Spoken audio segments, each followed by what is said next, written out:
Hey everybody, I'm Katie. I'm the director of programming here at Wicked Queer, and I am here to bring you the Q&A for the up and coming program. I'm so excited to have these three filmmakers here. Um, I think this one has become, and I said this in the intro, my baby because I remember my first film being in a film festival and from film school, and now I teach film, and I really love teaching students and really driving them to make films to be put in film festivals. So and then I'm just amazed year after year, specifically with these three films, that these are first time filmmakers or student films. And I would not have known that unless I obviously had read it on Film Freeway. Like these films are absolutely amazing. You guys have such a bright career ahead of you guys. So I just want to give you kudos for that. I'm going to start going around and I'll just keep asking you guys some questions. So let's start with Penny. From Second Parent, who's Mhm. currently in Taipei, and it's what, 6 a.m. there? 6 a.m. Yep. Exactly. I try Thank you not for to joining look us. like a zombie right now. No, I would never have known. Never have known. Um, can you just tell us a little bit about Second Parent and how the story came about for you? Okay, yeah. So I think about 4 years ago, my girlfriend and I, we were interviewing lesbian moms, lesbian couples with children in the LA area because I was still in USC, right? Then in my for my MFA program, and I took a documentary class, and I was just like, okay, I really want to interview these moms, so that I can, because I know that for sure I will be a mom one day. I love kids, but I just never know a queer family in my real life. So we started to dig out stories, and I found this couple that their story really fascinated me. So they used the non-birth mother's brother as their donor. And yeah, and after hearing their story, I was like, I feel so trust that I know I have to make this story happen. I have to make this story seen. Mhm. And that's how this journey started. For Yeah. sure. And I feel like I haven't seen a lot of, mom stories like the one you're telling us. And it Hmm. really resonated with me wanting to be a mother as well. And obviously all the stuff that comes with that if you have a same-sex partner.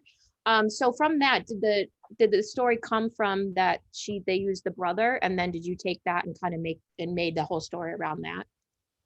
Um, yeah, I think like around 70% of the story is true. Like because when we first met the couple and the second parent actually opened up to us that about her situation, then is like this kid was like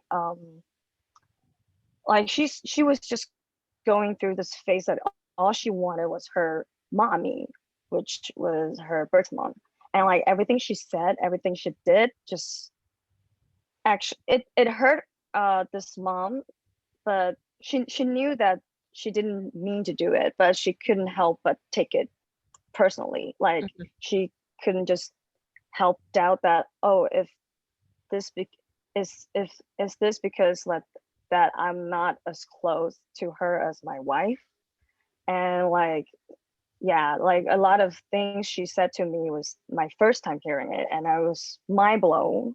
And yeah, that's why I started to write the story, and I tried to keep this core in the Mhm. story, that the second parent who's like being self-doubt is actually a great mom. Like she didn't know that she's the best parent that this kid could ever ask for. Mhm. And I really want to pass down this message that, because I'm not a parent at like yet, but from what she said to me is like, I asked her a question: what would you wish, is there anything that you wish you would have known before you did this? And she told me that it's not something like I wish I would have known, but I wish I gave myself more empathy. Mhm. Because like the first child is hard, like just like learning as they do. And that she wanted to be like, she told me that she wanted to um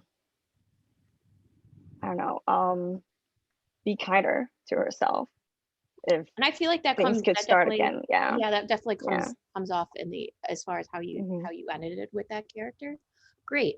Let's go on to Adar. Where are you right now? I'm in Tel Aviv in Israel. What time is it there? It's 1 a.m. Okay, okay. So we got we got 6 a.m., 1 a.m. And Lauren, are you in Better than LA? mine. Yeah, it's just 3 p.m. here. Okay, it's not bad for you. Easy Um, job. so Adar, tell us a little bit about your film and kind of what sparked the idea for this. Mm, I guess the script came out first. I had a first draft about two gay guys who had a sex date, and I wanted to make some kind of an intimacy subject film. But I felt that the first draft was not very candid or edgy or was exactly the right thing for me to, I don't know, to show to the world on my final project at my film school. And I sat with a friend and we had an honest talk, and we started throwing ideas, and she said to me, Adar, what would you think? What would you want to be as a person? Or think of your character. What would he want to do if there were no limitations and no, I don't know, fear of judging and something like that. And I came up with the idea of two best friends, both of them gay, that one asked the other as a favor, as a friendly favor, to perform anal sex on him for the first time. And that's how it came up. I think your leads were very captivating to me, and I thought they had really good chemistry, and I really liked the combination of the funny, witty dialogue and then kind of more of like the intimate, dramatic pieces. How did you find one? How did your casting process go with the two? Actually, I started casting. I did the casting auditions in pairs. First of all, at the time, I was a talent agent for actors, so I had a lot of connection with a lot of actors in Israel, and I started auditioning actors in pairs and let them read, I think, 2 scenes of the script. And the first round I did, I immediately, Tom, the lead character, Ophir, immediately stood up among the others. And but I felt like I didn't find him a nice partner.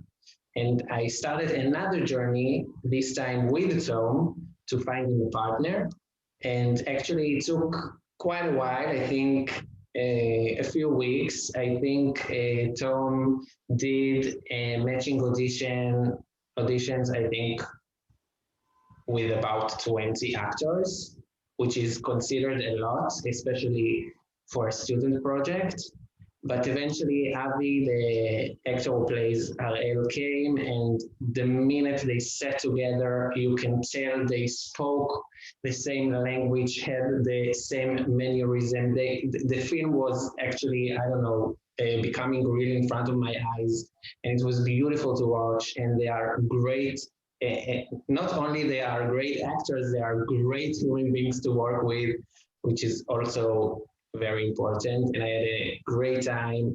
And even though the script deals with intimate stuff, I mean, we walked each other through, I mean, not only me guiding them, but also they guiding me, because it was actually the first time that I directed a sex scene, especially that elaborated and long and almost in real time. And it was challenging, but it was great. It was nice. I mean, I can imagine, but their chemistry on the screen really came off, and that must be so amazing as a director, as you're watching the auditions and then seeing like I got it, like these are my two people, Yeah. and then you're like so excited to start filming. Yes. When you see it, you know it. Yes. Yep. Awesome. So Lauren, I read your director's bio, so I have an idea of kind of where the story idea came from. But if you want to go a little bit more into detail as far as how Honor came about. Yeah, sure. Well, I went to BYU for my undergrad degree, and I had my coming out process really kind of after I graduated from BYU, but personally to myself, I had it while I was at BYU. And so the protagonist in my story has a similar journey. What happens in the film is fictional and did not actually happen to me in real life, but it's very much borrowed from real fears and real stakes that were mine at school, because I was in my first relationship with a woman during my senior year and totally stood the chance of being kicked out of school and losing the 4 years of work that I'd already put in. And just this past year, gosh, I guess it was, what is time anymore, right? Right. 2019 now. So in April of 2019, so 2 years ago now, the student body protested the honor code at BYU, and it'd been a handful of years since I'd been there myself, and that was just something. There wasn't even like a gay straight alliance like student body club or organization there, and now there sort of is one, though I think it's not like officially recognized by the university itself. But a lot of things have changed since I'd left, and a protest would be like completely unheard of when I was there. So I was like so amazed to see the student body sort of standing up for themselves and protesting like the enforcement methods that the honor code office was using. So it came at a time that I was wanting to write something and wanting to make something, and I was like, this is it, this is the story I have to tell. Mhm. But yeah, no, it's just about a girl who is in the process of discovering her sexuality, but that comes in conflict with her faith, and it's about that moment, that crisis of faith, and also about, you know, kind of what folks might stand to lose if they're in sort of an environment, um, a restrictive and oppressive environment like that, in the midst of their own personal crisis as well. Yeah, I mean, I guess I'm so naive to think that that was something that was not too long ago. Like I couldn't like believe it, and like the scene of her just like say like, you know, the woman you're talking to, and I am just like, stop, and you're like, why are you asking these questions? Like I just can't imagine that was something that actually you could get kicked out of school for it. I mean, because going to college is hard enough as it is, You and still, trying to navigate all this, I can't, it's crazy. yeah, no, still today at BYU, you can stand to be kicked out for any of these things. So to be honest, even straight students can get kicked out for sex and things like that before marriage. But for gay students, it's even a matter of just going on a date or holding hands, or you know what I mean, anything that isn't acting upon um, your desires, I guess. Yeah. Crazy. Penny, I'll ask you another question. Can you talk a little bit about the flashback scenes that you see a little bit here and there? It looks like maybe she was drowning, but we don't necessarily know what happened, and that's why she's afraid of the water. Yeah, I made it I chose water to embody her fear, Mm-hmm. her deepest fear, I would say, and also serve as the purpose, like um she's aquaphobia, and she thought getting getting over with this would make her closer to her child, but this is actually something that she doesn't need to do. Mm-hmm. She is already doing her best part, her best like job to love this child, and she doesn't have to like get over this phobia to be closer to her child. So I this part I did it on purpose to embody her deepest fear, which is like the lack of connection with her child, and also serve as something that she would never overcome, but she doesn't have to do it. Yeah, that's what I put that in and also like seeing her, because I think like swimming is kind of like a gene thing. Like you can often see like a good swimmer mom or dad who has like a good swimmer kid. So like seeing her kid and her brother share the same like hobby, also like she feels like an outsider Mm-hmm. in this family. just because she doesn't know how, like she doesn't know how to swim, or like, and also like I wanted to serve, I mean, like at the beginning the kids say, oh, this is not you, this is mommy. It's not because, so at the end she knows that, oh, because she is trying to keep me out of this family. It's just kids' perspective that if you can't swim, you're not a duck. That's why, like, at the end of the story, I casted these duck actors. I was gonna ask that. How did you get that shot of like, because it seemed like the little girl was in frame and the ducks. Oh my I mean, that God. can't be easy. That was the worst nightmare of my whole film career.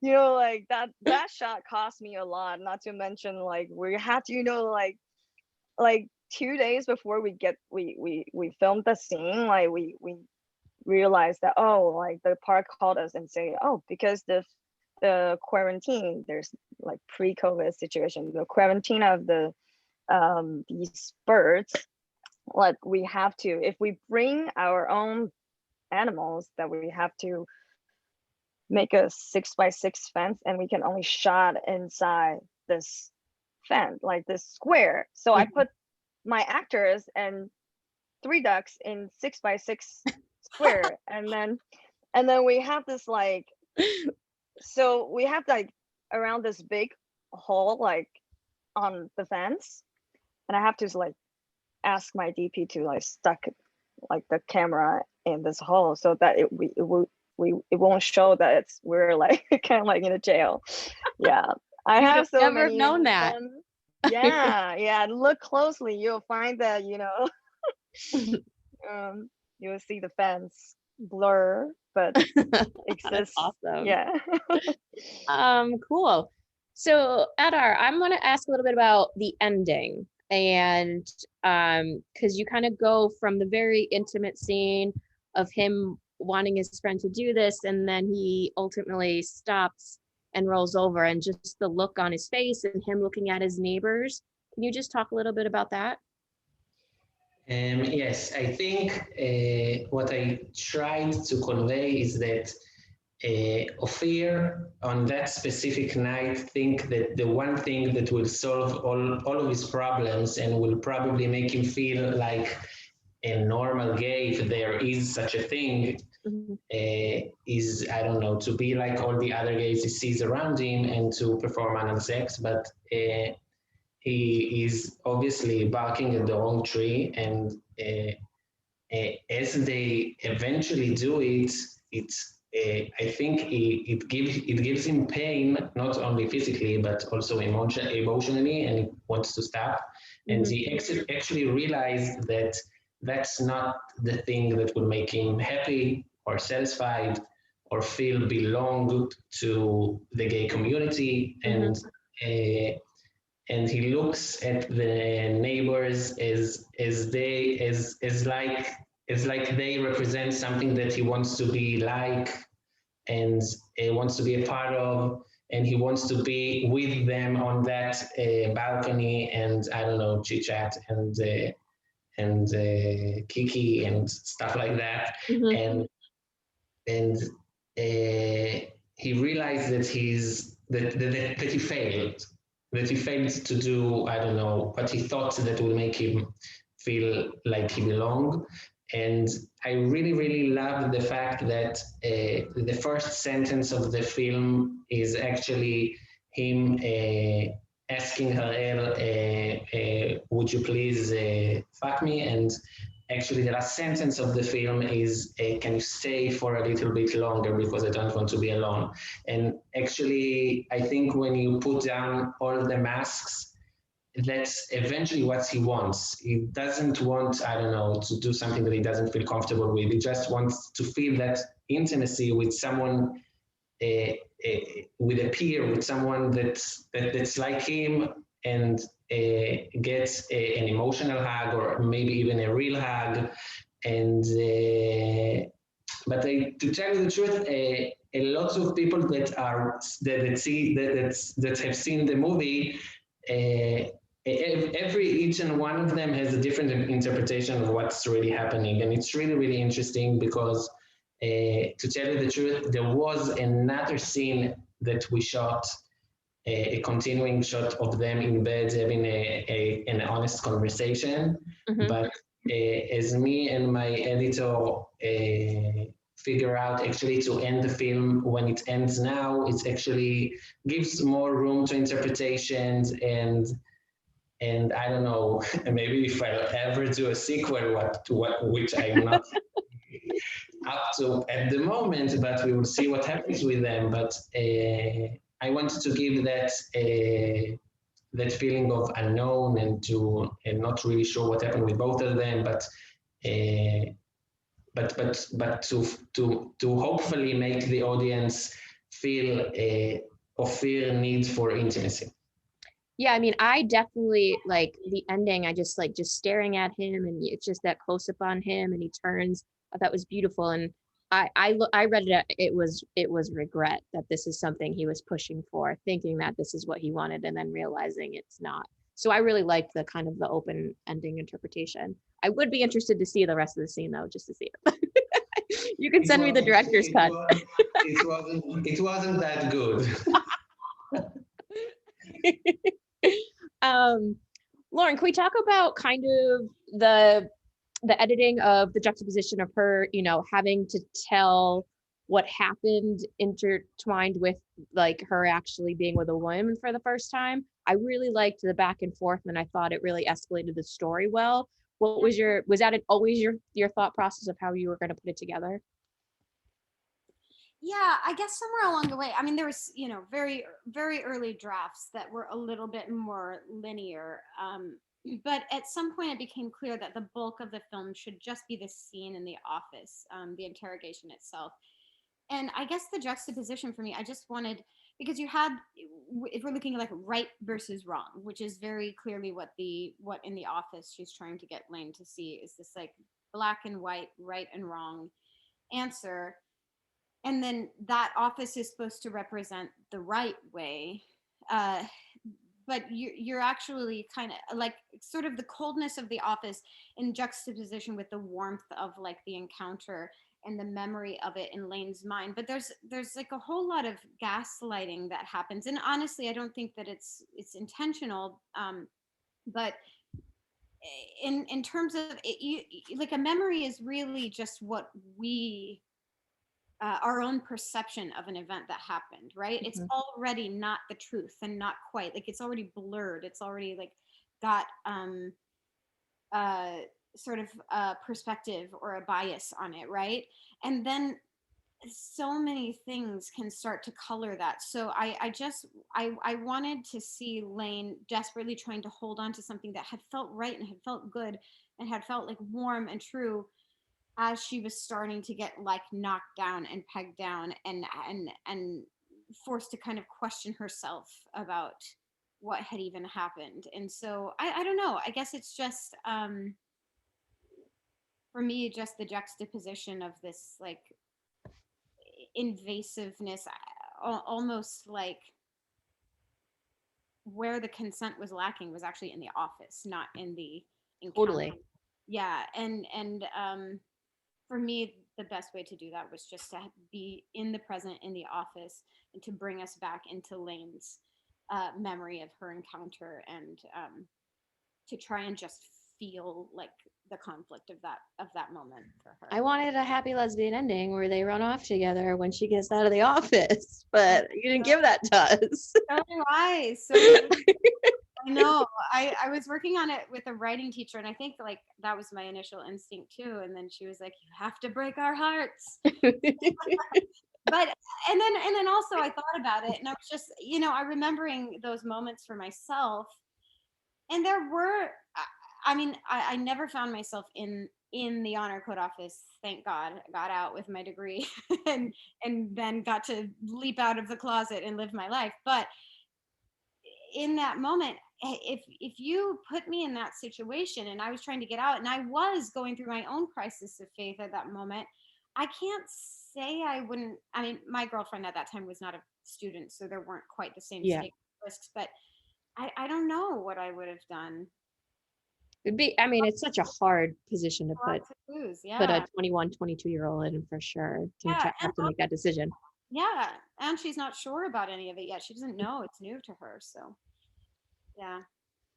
Heartbreaking. All right, I got one more question for each of you. Penny, knowing now that you did a lot of research for this, what would you say? Because I have students who try to make films and it's, it's clear they're not knowledgeable of the topic. And it's clear that you did a lot of research, obviously, with this couple and using somewhat of their story. Can you talk about maybe the importance of the research you did to make this story? What's important? Sorry, it was cutting in and out. I Just the didn't get importance of you kind of doing your research and having people that have gone through this to talk to kind of Mhm. to do your script from. I have to say that I'm super grateful that I have this chance to meet these couples, and I feel so trusted. And like one thing that I know that I learned is that you have to be really, really careful, because this is based on a true story, and this is their story. And I would say I have to discuss with them. Like I brought my script to them and then have them like, prove, because this Mhm. is like people are going to know this is based on their story, where they're like it's like I don't know, like I mean, I pay respect to them a lot. Yep. And yeah, I have to, like, when I'm like writing the script, because I added a lot of stuff in it, but just I always keep that in mind, that I can't like take it for granted. And Yeah. this is really important. And I feel honored to having to work with them like hand in hand in the story. And like while I'm researching for the story, I also found out that donor birth this way is still highly stigmatized, even in the LGBTQ community. That Mhm. really surprised me. And I that's why I told myself that no matter how hard this could be, I need to make this film like happen, so that people can hear their stories, and hopefully I can destigmatize in some way, that people's view like donor birth using siblings. And because I think this is a really beautiful stories, and I think no one has the right to judge how other people create their family. Just do what's Sure. best for you. Yeah, And how did they receive the final product of the film? I'm glad seeing- they love it. They even like, because I came back to Taiwan. They're still in California, but like for some of my film festival Q&A, they attended that, and they were just like, when I talked about them, they're like, yeah, we're so proud of you, go Penny. And that really like warmed my heart. Oh, that's so sweet. Yeah. Yeah. Oh, that's awesome. Thank I'd love to talk about your other maybe your filmmaking style, because as I mentioned before, I think it was a great combination of funny parts, but you also have the dramatic parts. Is that kind of how you see yourself? Do you do a lot of that in your filmmaking? Yes, I mean, I didn't know it at the beginning, or now that I look retrospectively about all my student projects, I can tell that I'm drawn to tell serious topics in a comedic way. I Mhm. mean, all of my films are usually comedies, but the end is bittersweet. And I really, really love verbal films. I mean, and a lot of text and a lot of very talkative. And I think that the words have power of really telling the stories, not less than the camera, of course. And I now know, I mean, I'm only just finished school, so I think it's a bit presumptuous to talk about my style in film, but I found myself drawn to that. Yes. Well, I am looking forward to seeing future films by you for sure. Thank you. Lauren, I'd love to know has BYU seen this film, or is there like anyone in the Mormon community? Has there been pushback, or is this, have you heard anything negative or positive about the film? I've heard a lot of positive things about the film. It's reached like a number of people inside the either still currently Mormon or former Mormon, but like LGBT community. And yeah, I mean, there's many women who've reached out and said they felt like they saw their story for the Mhm. first time ever represented, and that really, meant a lot to me. As far as I know, I don't think anybody from the university has seen it. I don't know if that has the potential to happen in time to come. I mean, I was definitely concerned about it as I was making the film. So I don't think I mentioned the name of the university once in the actual dialogue. I don't, I mean, it's pretty obvious, Yeah. but but just certain things that we were careful of, even the artwork inside of the office, uh, it just hit me one day. Like, I can't use this. I can't use the real stuff. I can't use the official like portraits that the church uses because they're obviously copyrighted by an artist that I believe is still living. They're not public domain. And the LDS depiction of Jesus is very different than like if you were to find a public domain, something maybe from like a Catholic lineage or something like that. There's just so different. And folks that I was making the film with that didn't grow up Mormon, they just kind of didn't understand. And I'm like, no, it's this Jesus. It's not that Jesus. Like, it was so important to me that I wouldn't have known. no. But like, I knew former Mormon people were going to be watching this, and I'm like, it just must feel like this, what you would walk into the office. And so I found a queer female artist who is also formerly Mormon, and I commissioned her to do the painting that is actually on the wall, and so she made it feel familiar, but That's it was awesome. also thing.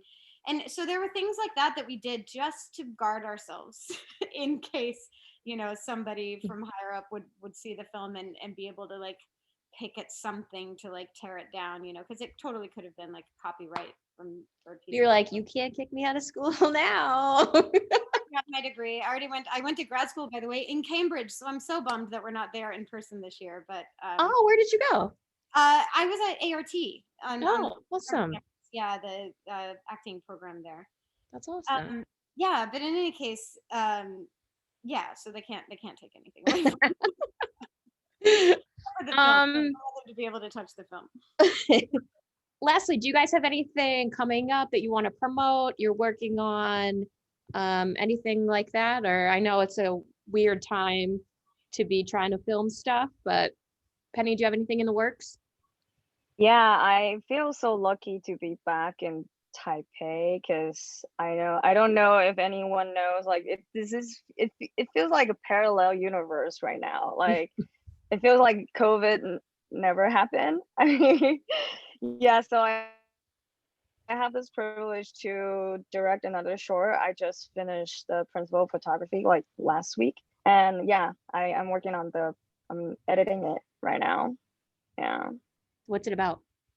It's a web, like a mini web series that I developed. It's about, of course, lesbian stories, and yeah, I want to talk about like the issues that we will face in lesbian relation. Well, not only in lesbian relationship, but I chose to tell it through the lens of lesbian relationship. And I want to make it like a comedy. It's a comedy talking about like issues such as lesbian death and stuff like that.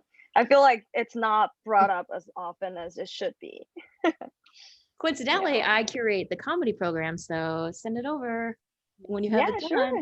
Yeah, definitely. Thank you. Ada, are you working on anything? Actually, I have two projects. It's not, I'm flattering myself that I call them a project because as of today, it's really just ideas in my head that I hope that will come projects soon. And a TV series and a feature film. And actually now I'm working in a project of another director. I'm doing his casting and script advising. So I'm hoping for good things to come. Awesome. And what about you, Lauren? Yeah, I mean, similar to Adar, just a lot of seedlings. I've been writing a half-hour comedy pilot and auditioning quite a bit, and I just got engaged recently, so started. Congrats. Congrats! Oh my God, I have to. What'd you say? Oh, I think we're cutting out. Yeah. What'd you say, Penny? We lost you. Oh, sorry. I said that I have to unmute myself to Oh. congrats you. Yeah. Project. Awesome. Well, thanks you guys for so much for joining at really crazy hours for some of you. Really excited. If you guys haven't watched the full up and coming program, you guys should watch each other's films, but be available to the end of the month. So thank you guys so much Wow. for coming out. Thank you, Katie. It's nice to Thank meet you guys. you. Thank you, Sean. Thank you, Giuseppe. Bye. Bye.